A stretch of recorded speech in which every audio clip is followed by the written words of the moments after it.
going to start working again on the rocks now. And one of the things I'm going to do is mask around the rocks a little bit. I want to do some kind of tricky stuff, and I don't necessarily want to get it on the rest of my painting. So there's all sorts of different kinds of masks.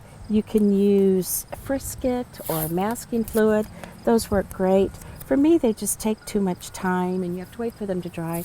And sometimes when you pull them off, then they pull the surface of your paper off too. So to go around the nose of this rock, I'm actually taking my paper tape and just creating the shape that's, I kind of think is this rock. It might not be exactly right. And you'll see, it doesn't make, it's not exact. So I've got this rock pretty well masked off.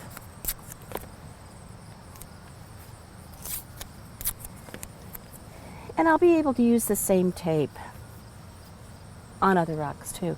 But I like it because it comes off the paper so easily. So I'm going to press it down, and I'm going to take my sponge. And my sponge, I'm trying to rinse out so it doesn't have a lot of residual color on it. And in this particular case, I'm using a soft sponge. I'm taking a little piece. But this is one of those cases where even a household sponge might work because it's a little bit stiffer. What color am I going to want? I'm going to mix up a little puddle of kind of a dark color. So a little bit of blue, a little bit of purple, a little bit of brown, a little bit of green.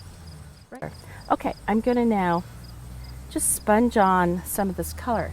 Because I have it masked, I can sponge beyond my rock, and it's no problem.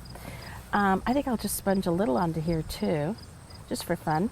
I didn't go wild, so I didn't need to mask that off. That's all that masking, and that's all it took. I'm going to let that dry a little bit.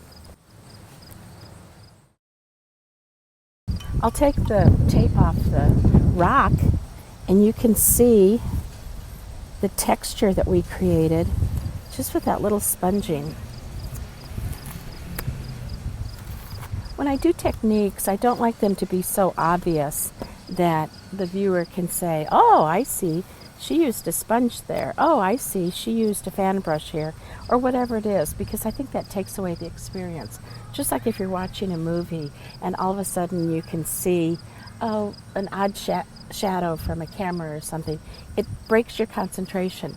So I want to use these techniques and I want to share them with you, but I don't like them to dominate the painting.